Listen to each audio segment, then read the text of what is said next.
La particularité de ce projet, c'est de faire d'une petite maison sombre et très étroite, très basse de plafond, d'essayer d'en faire quelque chose de beaucoup plus ouvert, de beaucoup plus spacieux et surtout de faire entrer la lumière. Et je pense qu'on a réussi à notre coup.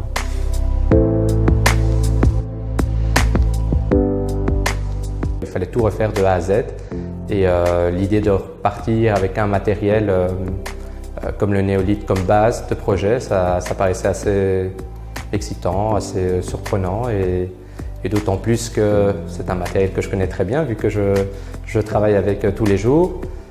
Ça me permettait de montrer, de prouver à des architectes ou des entrepreneurs que c'est un matériel avec lequel on peut faire énormément de choses. Le néolithe est connu depuis de nombreuses années pour des applications en cuisine. Ici, l'objectif était vraiment de montrer qu'on peut aller au-delà de la cuisine. D'abord, on a déshabillé la maison pour étudier la structure de la maison. Et en fonction de ça, on a vraiment pu faire un briefing assez poussé et déterminer exactement où étaient les fonctions de chaque pièce. Donc mon inspiration, ça a été vraiment au rez-de-chaussée de faire un espace un peu comme un loft, où tout est ouvert. On a une cuisine qui est totalement en communication avec la salle à manger et le salon. Et essayer de faire entrer la lumière de tous les côtés. Et la deuxième chose, c'est vraiment avoir des grandes surfaces, ce pourquoi on a choisi un sol en néolithe clair qui agrandit vraiment l'espace et qui donne une notion d'espace. D'abord, le néolithe, je l'utilise depuis longtemps puisque c'est un matériau qui est extrêmement léger, extrêmement fin. C'est tellement léger qu'on peut le fixer sur des portes et on a une matière qui est vraiment indestructible. Pour tout ce qui est plan de travail, évidemment, ce qui est génial pour une cuisine, c'est que c'est totalement hygiénique comme matériau puisqu'il est non poreux. Et on peut même, si on veut s'amuser à couper avec un couteau, en fait, on n'abîme pas du tout la surface, ce qui n'est pas le cas avec du bois, de l'inox ou d'autres matériaux. Ce que j'aime aussi beaucoup avec le néolithe, c'est le marier avec du bois naturel, avec du chêne en l'occurrence ici.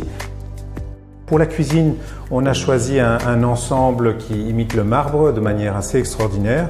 Par contre, aux étages, on a travaillé avec d'autres coloris, d'autres matières. Mais par exemple, pour la salle de douche, j'ai travaillé vraiment avec une notion de black and white. Donc j'ai combiné un Nero Marquina avec un Arctic White pour avoir vraiment du contraste.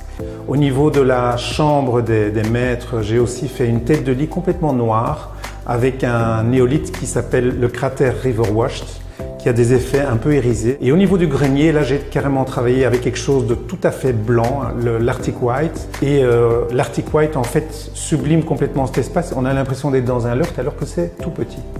Ce que je trouvais intéressant avec le néolithe, c'est sa légèreté et surtout les dimensions de plaques qui peuvent être énormes, qu'on peut porter à 2 ouvriers.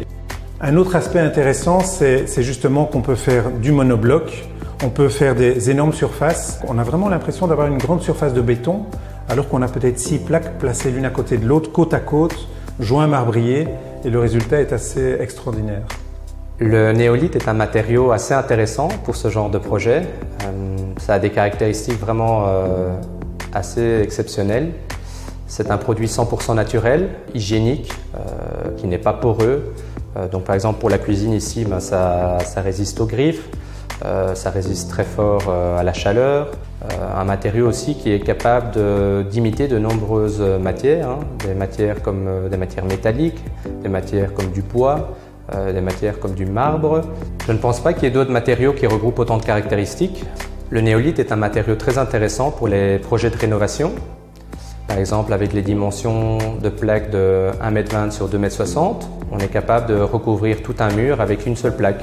C'est aussi très intéressant de travailler avec le néolithe car on a différentes épaisseurs. On a du 3 mm qu'on peut utiliser par exemple pour les meubles, pour recouvrir des meubles. On a du 6 mm qu'on peut utiliser pour les sols et les murs. On a du 12 mm et du 20 mm qu'on peut utiliser également pour les plans de travail. Alors ici, ça a été très intéressant de travailler avec le 6 mm parce que ça nous a permis de travailler sur mesure. C'est-à-dire que les placeurs ont coupé les tranches ici sur le site. Il y a très peu de joints et on a vraiment essayé d'optimiser un maximum la taille des tranches sur les sols et sur les murs.